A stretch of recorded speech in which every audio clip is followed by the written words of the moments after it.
Assalamualaikum warahmatullahi wabarakatuh. Pada video kali ini kita akan belajar mengenai himpunan. Kita awali dari konsep himpunan. Himpunan itu adalah kumpulan objek-objek yang berbeda. Nah, maksudnya objek yang berbeda itu apa? Objek-objek yang berbeda itu berarti bisa kita definisikan dengan jelas siapa saja yang masuk ke anggota himpunan dan siapa saja yang tidak masuk ke dalam anggota himpunan itu. Nah, kemudian semua objek yang masuk ke dalam himpunan itu kita namakan sebagai anggota atau elemen dari himpunan tersebut. Nah, misalnya bagaimana definisi yang jelas dengan yang tidak jelas itu? Misalkan, di sini ada himpunan laki-laki ganteng. Apakah kita bisa dengan mudah mendefinisikan siapa yang masuk ke anggota, siapa yang bukan? Susah ya, karena ganteng itu kan relatif. Mungkin bagi si A, ganteng itu yang hidungnya mancung. Bagi si B, ganteng itu yang kulitnya putih. Si C mungkin yang seperti orang-orang Korea gitu ya. Nah, jadi setiap orang punya definisi sendiri sehingga kita tidak bisa sepakat siapa yang akan dimasukkan ke dalam himpunan laki-laki ganteng ini. Nah, maka kita tidak bisa menyebut ini sebagai suatu himpunan laki-laki ganteng. Coba bandingkan dengan ini, himpunan laki-laki yang pernah menjadi presiden Indonesia. Nah, maka kita semua sepakat, A, B, C akan sepakat bahwa yang masuk ke dalam anggota itu siapa saja. Misalkan Pak Soekarno, Pak Abdurrahman Wahid, SBY gitu ya. Jadi kita bisa jelas sepakat siapa yang masuk ke anggota, siapa yang tidak masuk ke dalam anggota dari himpunan itu.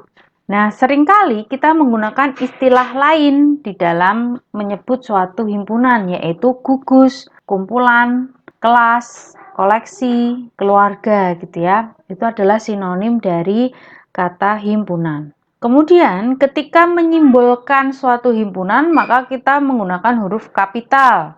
Di sini ditulis misalkan A, B, C itu menyatakan suatu himpunan. Sedangkan anggotanya atau elemennya kita tuliskan dengan huruf alfabet kecil. A, B, C kecil seperti ini. Nah, lalu bagaimana untuk menyimbolkan anggota dan bukan anggota? Maka kita gunakan simbol seperti ini untuk menyatakan A anggota dari himpunan A. Kalau bukan anggota, berarti kita katakan seperti ini. D bukan anggota dari himpunan B. Elemennya seperti huruf E, tapi kalau yang bukan elemen ada garis miringnya menyatakan bukan anggota. Nah, misalkan kita memiliki himpunan G di mana G itu adalah himpunan huruf hidup dalam abjad Latin. Huruf hidup, huruf vokal itu kan ada A, I, U, E, O. Maka kita katakan A elemen himpunan G, I elemen himpunan G, U elemen himpunan G, E elemen himpunan G, dan O elemen himpunan G. Kalau saya punya B, berarti dia bukan anggota himpunan G. Saya punya K, berarti bukan anggota himpunan G. Z berarti bukan anggota himpunan G. Nah, kalau C itu adalah himpunan nama bulan yang diawali huruf J, maka anggotanya adalah Januari, Juni, Juli. Sedangkan kalau Mei, Agustus, Februari itu bukan anggota himpunan C. Kalau saya punya P adalah himpunan semua bilangan prima, maka 2 itu anggota P, 7 anggota P, 17 anggota P. Tetapi kalau 4, 6, 25 itu bukan bilangan prima sehingga dia bukan elemen himpunan P. Nah, tadi kita sudah belajar bahwa suatu himpunan itu berisi objek-objek yang kemudian kita namakan sebagai suatu elemen atau anggota. Nah, himpunan itu juga mungkin saja anggotanya bukan berupa objek-objek, tapi anggotanya adalah himpunan-himpunan. Jadi yang di dalam anggotanya itu bukan objek, tapi suatu himpunan. Nah, himpunan yang seperti ini kita namakan sebagai suatu keluarga atau koleksi dari himpunan-himpunan. Misalkan, himpunan tim-tim sepak bola di Indonesia. Maka anggotanya itu bukan personil pemain bolanya, Tapi anggota dari himpunan tim-tim sepak bola itu elemennya berisi nama-nama timnya. Misalkan kalau himpunan tim-tim sepak bola di Indonesia itu berarti nanti anggotanya adalah Persib, PSIS, Persebaya, dan lain-lain ya. Bukan pemainnya, misalkan Gonzales. Gonzales itu bukan anggota himpunan ini ya, karena di dalam ini itu isinya hanya boleh timnya, bukan pemainnya. Itu kalau kita berbicara konteks keluarga dari himpunan. Nah, ini tadi ya, pemain dari suatu tim kesebelasan itu bukan anggota dari keluarga ini, keluarga tim sepak bola Indonesia. Nah, sekarang kita masuk ke notasi himpunan. Suatu himpunan itu bisa kita nyatakan dengan menggunakan dua cara. Yang pertama adalah cara daftar atau tabulasi, yang kedua adalah dengan notasi pembentuk himpunan. Kita belajar yang pertama dulu, yaitu dengan cara mendaftar atau tabulasi. Caranya gimana? Berarti kita mendaftar atau menuliskan anggota-anggotanya itu di antara kurung kurawal buka dan kurung kurawal tutup. Kemudian setiap dua anggota itu dipisahkan dengan tanda koma. Misalkan di sini kita mau menyatakan himpunan 4 bilangan prima pertama. Maka caranya menabulasi adalah P sama dengan kurung kurawal buka 4 bilangan prima pertama, berarti kan 2, 3, 5, 7. Berarti kita tulis kurung kurawal buka 2, 3, 5, 7 kurung kurawal tutup. Nah, dalam menuliskan anggota-anggotanya untuk himpunan itu urutan tidak diperhatikan, jadi bebas nulisnya mau seperti apa. Misalkan kalau tadi yang pertama ditulis 2, 3, 5, 7, mau saya tulis menjadi 3, 5, 2, 7 boleh, 7, 3, 5, 2 boleh, 5, 2, 7, 3 boleh, 5, 7, 3, 2 boleh, dan sebagainya. Jadi urutan tidak diperhatikan. Nah, di dalam matematika, himpunan itu bisa saja anggotanya hanya satu, atau kita namakan dia sebagai singleton. Contohnya gimana? Misalkan, himpunan semua nama bulan yang diawali dengan huruf D. Ternyata hanya satu, yaitu Desember. Maka kita tulis, misalkan D, himpunan D itu adalah himpunan yang anggotanya hanya satu, yaitu bulan Desember. Atau himpunan yang anggotanya hanya satu bilangan, misalkan anggotanya hanya 10 saja, maka kita bisa tuliskan himpunan E itu adalah suatu himpunan yang anggotanya hanya bilangan 10. Nah, kalau tadi singleton itu adalah suatu himpunan yang anggotanya hanya satu, di dalam himpunan itu juga mungkin saja himpunan itu tidak memiliki anggota, atau kita katakan dia sebagai himpunan kosong. Maka simbolnya menjadi seperti ini. Kurung kurawal, spasi ya ini kosong, kurung kurawal tutup, atau bundaran dicoret. Itu untuk menyatakan himpunan kosong. Contohnya, himpunan bilangan asli yang kuadratnya sama dengan 5. Ada nggak suatu bilangan asli yang kalau dikuadratkan hasilnya 5? Ternyata nggak ada, maka himpunan ini adalah himpunan kosong karena tidak memiliki anggota. Himpunan lembu yang berkaki 1000. Nggak mungkin ya, skin lembu itu berkaki 1000, maka kita tuliskan dia sebagai himpunan kosong. Himpunan bilangan asli yang kurang dari 1. Nggak mungkin, karena bilangan asli itu mulainya dari 1, jadi dia adalah himpunan kosong atau himpunan yang tidak memiliki anggota. Nah, kalian perlu membedakan penulisan simbol. Simbol untuk himpunan kosong itu hanya seperti ini ya. Kurung kurawal, tengahnya itu spasi atau bundaran dicoret. Kalau yang model seperti ini, notasi seperti ini, dia bukan himpunan kosong. Tetapi dia yang pertama ini adalah suatu himpunan yang anggotanya hanya satu, yaitu angka 0. Kalau yang ini berarti dia adalah suatu himpunan yang anggotanya satu, yaitu himpunan kosong. Berarti dia adalah suatu himpunan yang anggotanya suatu himpunan. Atau kita katakan tadi adalah keluarga himpunan. Nah, lalu bagaimana caranya kita menuliskan suatu himpunan kalau anggotanya banyak? Apakah ditulis semua? Ternyata enggak.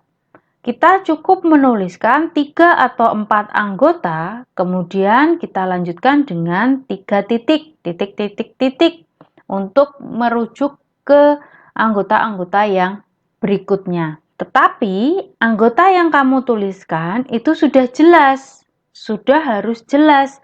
Lanjutannya itu apa? Itu sudah harus bisa menggambarkan. Misalkan di sini himpunan semua bilangan cacah. Maka kita tuliskan menjadi huruf C besar. C itu adalah himpunan yang anggotanya 0, 1, 2, 3 dan seterusnya. Kita bisa langsung menebak bahwa belakangnya ini akan dilanjutkan dengan 4, 5, 6, 7 dan seterusnya gitu ya.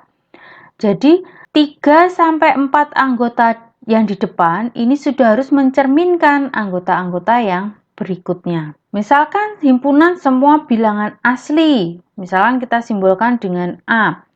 A itu berarti anggotanya 1, 2, 3, 4 dan seterusnya. Nah, pada bilangan asli, kita tidak boleh hanya menuliskan 1, 2, 3. Kenapa? Karena tidak jelas nanti lanjutannya apa. Misalkan, bisa saja saya lanjutkan menjadi 1, 2, 3, 4, 5, dan seterusnya. Artinya dia memang bilangan asli. Tapi ternyata bisa juga saya lanjutkan dengan yang lain. Ini 1, 2, 3, 5, 8, 13, dan seterusnya. Kok bisa? Bisa. Di sini perbedaannya 1. Di sini 1. 1 tambah 1, 2. Berarti 3 tambah 2, 5. Lalu ini 1, 2. Berarti kan 3. 3 tambah 5, 8. 8 itu ditambah 2 tambah 3. Berarti 8 tambah 5. 13 dan seterusnya. Nah, kalau masih multitafsir seperti ini kita hindari. Maka anggota yang kamu tuliskan itu harus jelas lanjutannya itu apa. Nah, bagaimana kalau menuliskan bilangan bulat? Karena bilangan bulat itu kan berjalan ke kiri dan ke kanan ya. Maka kita tuliskan misalkan seperti ini. B untuk himpunan bilangan bulat, anggotanya adalah titik, koma, negatif 3, negatif 2, negatif 1, 0, 1, 2, 3, titik. Artinya di sini masih bisa berjalan, berganti. Nah, kemudian cara yang kedua, kita menggunakan notasi pembentuk himpunan. Kalau menggunakan notasi, berarti kita menuliskan satu huruf sembarang sebagai variabel untuk menyatakan anggotanya. Kemudian kita tuliskan syarat keanggotaannya dengan cara memisahkan menggunakan garis tegak antara variabel dengan syaratnya. Nah, kemudian jangan lupa ditulis dengan kurung kurawal buka dan kurung kurawal tutup. Nah, syarat keanggotaannya itu harus jelas definisinya sehingga kita bisa dengan mudah menyatakan oh ini anggota, oh ini bukan anggota. Misalkan di sini saya punya himpunan A, himpunan semua bilangan asli. Maka kalau mau menjadikan dia sebagai suatu notasi pembentuk himpunan, maka himpunan A itu adalah suatu himpunan di mana anggotanya adalah X. Sedemikian sehingga X itu adalah bilangan asli. Nah, di sini X itu sebagai variabel, kemudian dipisahkan dengan garis tegak, kemudian di sebelah kanan itu adalah syaratnya. Syaratnya itu adalah X bilangan asli. Atau kita bisa juga langsung menyatakan menjadi A, himpunan A itu adalah himpunan semua bilangan asli. Ditulis seperti ini boleh. Kemudian, kita mau menyatakan himpunan semua bilangan asli yang kurang dari 101. Maka, kita misalkan himpunan D adalah himpunan yang beranggotakan X sedemikian sehingga X itu kurang dari 101 dan X itu adalah bilangan asli. Nah, di sini syaratnya ada 2. X itu harus bilangan asli dan dia harus kurang dari 101. Atau bisa juga kita tuliskan himpunan D itu adalah himpunan bilangan asli kurang dari 101. Kalau diketahui A adalah himpunan semua bilangan asli, kita sudah tahu A itu untuk menyatakan himpunan semua bilangan asli, maka D bisa kita tuliskan seperti ini. D adalah suatu himpunan yang anggota X-nya itu elemen himpunan asli, sedemikian sehingga X-nya itu kurang dari 101. Karena ini tadi ada 2 syarat, yang ini sudah jelas, kita sudah jelas diketahui bahwa bilangan asli itu A, maka X itu elemen A. Tinggal masukkan syarat yang kedua, yaitu X-nya harus kurang dari 101. Kalau B adalah himpunan semua bilangan bulat, maka kita bisa tuliskan jadi B itu adalah himpunan yang beranggotakan X sedemikian sehingga X itu bilangan bulat. Kalau G itu menyatakan dia himpunan bilangan bulat yang gasal atau ganjil, maka kita bisa tuliskan menjadi seperti ini. G adalah semua himpunan X sedemikian sehingga X itu 2N plus 1, di mana N-nya itu anggota B. B itu adalah bilangan bulat. Ini untuk menyatakan bilangan ganjil. Kalau bilangan genap bagaimana? Berarti cukup 2N untuk N bilangan bulat. Atau lebih singkat, bilangan gasal bisa kita tuliskan langsung seperti ini. G adalah himpunan yang beranggotakan 2N plus 1 di mana N-nya adalah elemen bilangan bulat. Bisa juga ditulis seperti ini, N-nya bilangan bulat. Kalau L adalah himpunan semua bilangan bulat kelipatan 5, maka kita bisa tuliskan menjadi seperti ini. L adalah himpunan yang beranggotakan 5M sedemikian sehingga M itu adalah bilangan bulat. Atau bisa juga kita tuliskan L itu adalah himpunan yang beranggotakan 5N di mana N itu elemen B. B itu adalah bilangan bulat. Nah, kalau pada bidang kartesius bagaimana? Misalnya, X itu adalah himpunan semua titik pada sumbu X, sehingga kita bisa notasikan menjadi X itu adalah suatu himpunan yang beranggotakan pasangan terurut X, Y sedemikian sehingga Y-nya sama dengan 0 karena ini menyatakan semua titik pada sumbu X sehingga Y-nya sama dengan 0. Sedangkan X dan Y-nya itu harus elemen bilangan real. Kalau ada T, himpunan T yang merupakan himpunan semua titik pada garis, persamaannya adalah Y sama dengan 2X plus 4, maka kita bisa tulis menjadi T adalah suatu himpunan yang anggotanya pasangan berurutan X, Y, di mana persamaannya tadi adalah Y sama dengan 2X plus 4, dan XY-nya adalah elemen bilangan real. Nah, itu untuk notasi himpunan. Nah, sekarang kita masuk ke hubungan dua himpunan. Kita akan mempelajari 4 hal, yaitu himpunan bagian, dua himpunan sama, dua himpunan saling asing atau saling lepas, dan dua himpunan ekuivalen. Yang pertama dulu, yaitu himpunan bagian atau subset. Nah, kita perhatikan contoh berikut. Kita punya himpunan A, anggotanya adalah 1 dan 5. Kita punya himpunan B, anggotanya adalah 0, 1, 2, 3, 4, 5. Nah, kalau kalian perhatikan, di sini antara A dan B itu punya anggota yang sama. Di A punya 1 dan 5, di himpunan B juga ternyata ada 1 dan 5. Maka bisa kita katakan bahwa 1 dan 5 itu merupakan anggota A dan juga merupakan anggota himpunan B. Sehingga kita bisa katakan bahwa setiap anggota himpunan A, karena semua berlaku, merupakan anggota himpunan B juga. Nah, inilah yang dinamakan sebagai himpunan bagian. Dan jadi, semua anggota himpunan A itu juga merupakan anggota himpunan B. Maka kita katakan himpunan A subset dari himpunan B. Nah, secara definisi, himpunan A adalah himpunan bagian dari himpunan B, atau kita tulis seperti ini simbolnya. Jika setiap anggota himpunan A itu merupakan anggota dari himpunan B. Bisa kita simbolkan menjadi A subset B jika dan hanya jika untuk setiap X berlaku jika X elemen A, maka X-nya elemen B. Contoh, misalkan D itu adalah suatu himpunan semua huruf vokal, sedangkan E itu adalah himpunan semua abjad Latin. Maka, apa hubungan D dengan E? Kita katakan D subset dari E, karena semua anggota D adalah anggota E, gitu.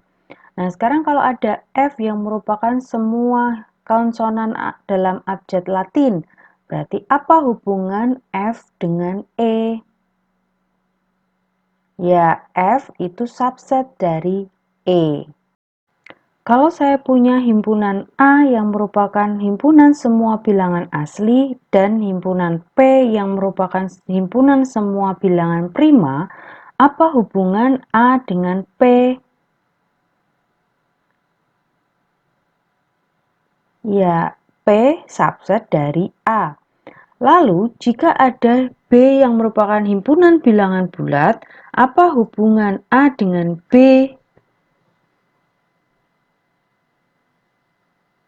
Ya, A subset dari B. Lalu apa hubungan P dengan B? Ya, P subset dari B. Selanjutnya, jika ada X yang merupakan himpunan semua segi 4 dan Y adalah himpunan semua jajar genjang, apa hubungan X dengan Y? Ya, Y itu subset dari X. Lalu, kalau kita punya Z yang merupakan himpunan semua belah ketupat, apa hubungan X dengan Z? Ya, Z itu subset dari X. Lalu, apa hubungan Z dengan Y? Iya, Z itu subset dari Y. Nah, lalu apakah benar bahwa himpunan A itu adalah subset dari himpunan A itu sendiri untuk setiap himpunan A? Nah, untuk menunjukkan pernyataan ini berarti kita harus menggunakan definisi. Maka kita peroleh setiap anggota dari himpunan A itu pasti merupakan anggota dari himpunan A itu sendiri. Sehingga pernyataan ini benar bahwa A itu subset dari A. Nah, selanjutnya kita katakan bahwa himpunan A ini merupakan himpunan bagian tak sejati atau improper subset dari himpunan A. Nah, kalau sekarang kita akan menunjukkan apakah benar bahwa himpunan kosong itu juga subset dari A untuk setiap himpunan A. Kita juga harus menggunakan definisinya. Berarti kita peroleh kalau himpunan kosong subset dari A itu jika dan hanya jika untuk setiap X berlaku jika X elemen himpunan kosong, maka X itu elemen himpunan A. Nah, sekarang perhatikan. Yang kita punya itu adalah yang di sebelah kiri, berarti X elemen himpunan kosong. Apakah ada X yang merupakan elemen himpunan kosong? Tidak ya, karena himpunan kosong itu adalah suatu himpunan yang tidak memiliki anggota. Jadi tidak mungkin ada X yang merupakan anggota dari himpunan kosong. Sehingga di sebelah kiri, X elemen himpunan kosong itu merupakan pernyataan yang salah. Nah, selanjutnya kita akan cek bagaimana dengan implikasinya. Nah, di sini di sebelah kanan kita punya X elemen A. Bisa benar, bisa juga salah. Seandainya dia benar, maka kita punya jika salah maka benar. Maka nilai implikasinya adalah benar. Dan selanjutnya kalau X elemen A ini salah, maka kita punya jika salah maka salah. Nilai implikasinya juga benar. Jadi, meskipun X elemen himpunan kosong itu adalah suatu pernyataan yang salah, dan X elemen A itu kita belum tahu nilai kebenarannya, kita bisa pastikan bahwa implikasinya akan selalu benar. Nah, karena implikasinya bernilai benar, dan di sini definisinya adalah jika dan hanya jika, maka kesimpulan yang kita peroleh adalah himpunan kosong itu benar bahwa dia adalah subset dari A. Atau himpunan kosong subset dari A itu adalah pernyataan yang benar. Nah, dari sini berarti kita juga dapatkan bahwa himpunan kosong itu juga merupakan himpunan bagian tak sejati dari himpunan A. Nah, sehingga bisa kita simpulkan bahwa suatu himpunan A itu memiliki dua himpunan bagian, yaitu himpunan bagian tak sejati, yaitu himpunan kosong dan himpunan A itu sendiri. Yang kedua adalah himpunan bagian sejati atau kita namakan sebagai proper subset dari A. Contoh, misalkan di sini ada suatu himpunan yaitu anggotanya A, B, C, kita diminta untuk menuliskan semua himpunan bagiannya. Nah, maka yang pertama kita tulis adalah himpunan kosong. Itu adalah himpunan bagian tak sejati. Kemudian kita tuliskan yang anggotanya hanya satu, yaitu A, B, C. Sudah habis, lalu yang anggotanya 2, berarti A, B, A, C, B, C. Sudah habis yang anggotanya 2, berarti anggotanya 3, atau di sini berarti dirinya sendiri, yaitu A, B, C.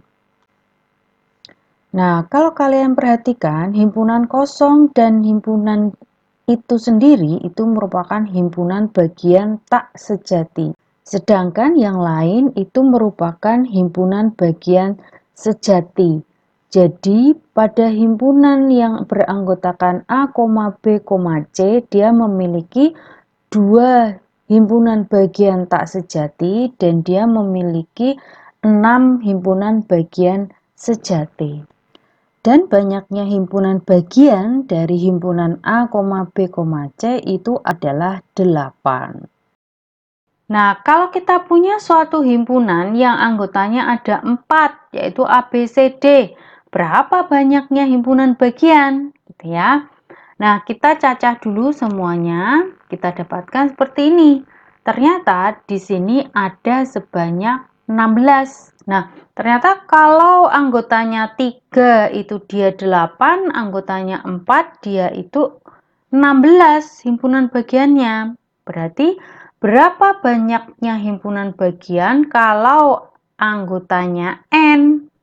Kalian bisa tuliskan di dalam kolom komentar jawabannya. Masing-masing himpunan bagian ini itu kita bisa himpun menjadi suatu himpunan. Berarti himpunan yang terbentuk adalah himpunan yang anggotanya adalah himpunan bagian, himpunan bagian, himpunan bagian dari suatu himpunan. Atau kita namakan tadi sebagai koleksi atau keluarga himpunan bagian gitu ya. Nah, himpunan yang seperti itu kita namakan sebagai himpunan kuasa dari himpunan A atau power set of A. disimbolkan menjadi 2 pangkat himpunan A. Jadi, kita bisa notasikan himpunan kuasa dari himpunan A atau 2 pangkat himpunan A itu adalah suatu himpunan yang anggotanya adalah himpunan X, di mana demikian sehingga himpunan X itu adalah himpunan bagian dari himpunan A. Jadi dia isinya adalah himpunan bagian dari himpunan A. Kalau tadi kita punya himpunan A-nya itu adalah suatu himpunan yang anggotanya A, B, C, D, maka himpunan kuasa dari himpunan A itu kita nyatakan menjadi 2 pangkat A sama dengan himpunan yang anggotanya adalah himpunan bagian dari himpunan A. Itu himpunan kuasa. Nah, banyaknya anggota himpunan kuasa berarti kita simbolkan N dari 2 pangkat A. Ada simbol yang harus kalian perhatikan pada himpunan bagian, yaitu seperti ini. A subset dari B itu kita baca menjadi A termuat dalam B atau A subset B. A termuat dalam B, di mana akan sama artinya dengan B itu memuat A. Yang tadi A termuat dalam B, atau kita katakan B memuat A. Nah, kalau B memuat A, maka simbolnya menjadi seperti ini. B memuat A. Sama ya, bagian terbuka itu mengarah ke B. Nah, bagian yang terbuka ini mengarah pada himpunan yang lebih besar. Kalau yang ini kita baca menjadi termuat dalam, kalau yang ini berarti kita baca menjadi memuat. Itu. Nah, kalau bukan himpunan bagian bagaimana? Berarti tinggal kita coret. Himpunan A bukan subset himpunan B. Gitu ya. Nah, dalam membicarakan suatu himpunan, maka kita pasti akan dibatasi dengan himpunan semesta atau semesta pembicaraan, atau istilah lainnya universal set. Lambangnya adalah S atau U. Nah, himpunan semesta ini adalah pembatasan anggota-anggota mana saja yang sedang dibicarakan atau yang sedang dibahas. Gitu ya. Jadi himpunan semesta itu tergantung pada apa yang sedang kita bahas, itu adalah himpunan semesta. Nah, himpunan itu nanti juga bisa digambarkan menggunakan diagram Venn-Euler atau biasa disebut sebagai diagram Venn. Nah, kalau mau menggambarkan suatu himpunan menggunakan diagram Venn, maka himpunan semestanya kita gambarkan menjadi persegi panjang, sedangkan himpunan yang mau dibahas itu menggunakan kurva-kurva tertutup. Misalkan, saya punya himpunan S di mana anggotanya adalah 1, 2, 3, 4, 5, sampai 10, di mana S ini adalah sebagai himpunan semestanya. Kemudian, saya punya himpunan A yang anggotanya 1, 3, 5, 7, 9, dan B yang anggotanya 3, 5, 7. Kita akan membentuk menjadi suatu diagram Venn. Maka semestanya kita tulis menjadi persegi panjang, lalu di tengahnya kita buat kurva-kurva tertutup untuk menyatakan A dan B. Nah, yang kalian perhatikan, apa hubungan antara A dengan B? Ternyata B itu adalah subset dari A, karena semua anggota B adalah anggota A. Maka kita gambarkan himpunan B itu ada di dalam himpunan A. Itu untuk menggambarkan subset pada diagram Venn. Kalau saya punya A yang merupakan himpunan semua bilangan asli, B saya punya himpunan semua bilangan bulat, Q adalah himpunan semua bilangan rasional, R adalah himpunan semua bilangan real, maka kita bisa gambarkan seperti ini, di mana himpunan bilangan asli itu subset dari himpunan bilangan bulat.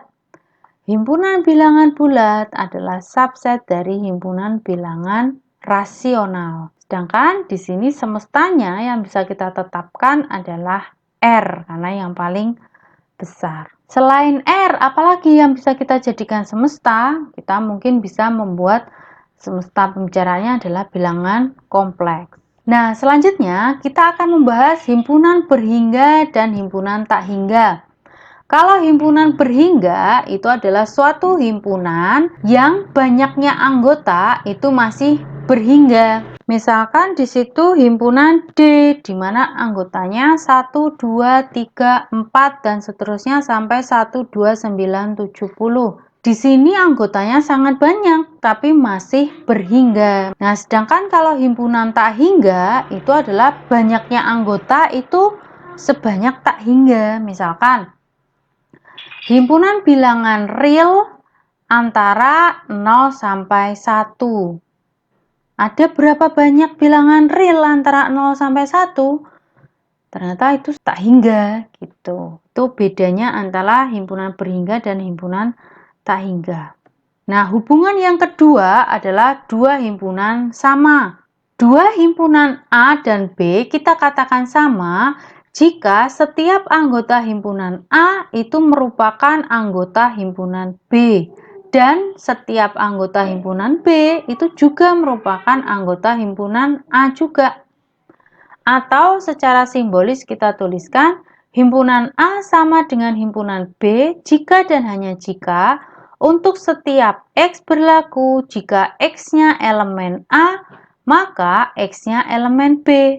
Dan untuk setiap X berlaku jika X-nya elemen B, maka X-nya elemen A. Atau kita tulis menjadi himpunan A sama dengan himpunan B jika dan hanya jika A itu subset dari B dan B itu juga subset dari A. Nah, jadi definisinya himpunan A dan himpunan B itu dikatakan sama kalau himpunan A merupakan himpunan bagian dari B dan himpunan B merupakan himpunan bagian dari himpunan A. Nah, kalau nggak sama, berarti kita simbolkan menjadi seperti ini. Tanda sama dengan coret. Kalau sama, berarti tandanya seperti ini. Nah, misalkan di sini ada himpunan A. Anggotanya 1, 2, 3, 4. Dan B, anggotanya 4, 3, 2, 1. Kita cek, apakah semua anggota himpunan A merupakan anggota himpunan B? Benar. Atau kita katakan A subset B. Lalu apakah B subset A? Benar. Nah, karena A subset B dan B subset A, maka kita katakan himpunan A sama dengan himpunan B. Lalu yang nomor 2, A adalah himpunan bilangan asli, B adalah himpunan semua bilangan bulat positif. Sama tidak mereka? Sama. Jika P anggotanya 1, 2, K adalah suatu himpunan yang anggotanya X sedemikian sehingga X kuadrat min 3X plus 2 sama dengan 0 dan X-nya bilangan real. Nah, berarti ini harus difaktorkan dulu. Apakah hasilnya adalah X sama dengan 1 atau X sama dengan 2? Kalau iya, berarti P sama dengan K. Kemudian yang keempat, M itu adalah suatu himpunan yang beranggotakan X sedemikian sehingga X itu adalah huruf pembentuk kata matematika. Dan N itu adalah suatu himpunan yang anggotanya KETAMI. Nah, kita cek huruf pembentuk kata matematika itu apa saja? M, A, T, E, I, K. Apakah sama dengan KETAMI? Sama, berarti M sama dengan N. Nah, kalau tadi dua himpunan sama, artinya A subset B, B subset A. Kalau sekarang kita belajar dua himpunan ekuivalen. Dua himpunan yang berhingga A dan B di mana NA itu sama dengan NB atau banyaknya anggota A itu sama dengan banyaknya anggota B, maka dikatakan bahwa himpunan A itu ekuivalen dengan himpunan B atau kita simbolkan seperti ini. Misalkan P itu adalah suatu himpunan yang anggotanya 1, 3, 5, 7, 9. Q adalah suatu himpunan yang anggotanya A, B, C, D, E. Nah, P dan Q itu ekuivalen. Kenapa?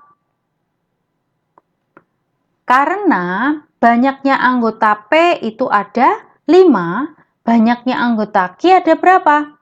5 juga. Ternyata banyaknya anggota P sama dengan banyaknya anggota Q. Sehingga kita katakan bahwa P itu ekuivalen dengan Q. Lalu, apakah himpunan P sama dengan himpunan Q? Nah, kita perhatikan lagi bahwa dua himpunan sama itu syaratnya adalah P subset dari Q dan Q subset dari P. Lalu apakah bisa kita katakan P subset dari Q? Tidak, karena semua anggota P itu bukan anggota Q. Apakah kita bisa katakan Q subset P? Ternyata tidak juga. Maka kita bisa katakan bahwa P itu tidak sama dengan Q. Tapi P itu ekuivalen dengan Q karena banyaknya anggota P dan Q itu sama. Jadi, dua himpunan yang ekuivalen itu belum tentu sama, tapi dua himpunan yang sama itu pasti ekuivalen. Ya, itu catatannya. Nah, kemudian dua himpunan saling lepas atau saling asing. Dua himpunan yang tidak kosong, misalkan di sini ada himpunan A dan himpunan B, itu dikatakan saling asing atau saling lepas. Ditulisnya simbolnya seperti ini, seperti tanda garis sejajar. Dibaca A lepas dengan B atau A saling asing dengan B itu jika dua himpunan itu tidak memiliki anggota persekutuan atau setiap anggota A bukan anggota B dan setiap anggota B itu bukan anggota dari A. Misalkan A itu suatu himpunan yang anggotanya 1, 2, 3, 4, 5. Dan B suatu himpunan yang anggotanya 7, 8, 9, 10. Nah, kita lihat antara himpunan A dan himpunan B itu sama sekali tidak ada anggota yang sama. Maka kita katakan A saling asing dengan B atau A saling lepas dengan B. Kemudian yang kedua, P adalah suatu himpunan yang anggotanya KETAM. Dan T adalah suatu himpunan yang anggotanya PURING. Tidak ada anggota yang sama, maka kita katakan dia sebagai himpunan yang saling lepas atau saling asing. Nah, contoh yang ketiga. M itu adalah suatu himpunan yang anggotanya adalah 1, 2, 3, 4, 5, 6. Dan N itu adalah suatu himpunan yang anggotanya X sedemikian sehingga X kuadrat sama dengan 3 dan X itu adalah bilangan asli. Nah, hati-hati. Di sini kita katakan M itu tidak saling asing dengan N. Kenapa ya? Nah, silakan jawab di kolom komentar. Untuk video kali ini saya cukupkan sampai ke hubungan antara dua himpunan. Selanjutnya nanti kita akan belajar tentang operasi himpunan. Nah, jangan lupa untuk menjawab pertanyaan di kolom komentar dan nanti kita diskusi lebih lanjut supaya lebih paham konsep dari himpunan. Saya akhiri. Wassalamualaikum warahmatullahi wabarakatuh. Terima kasih.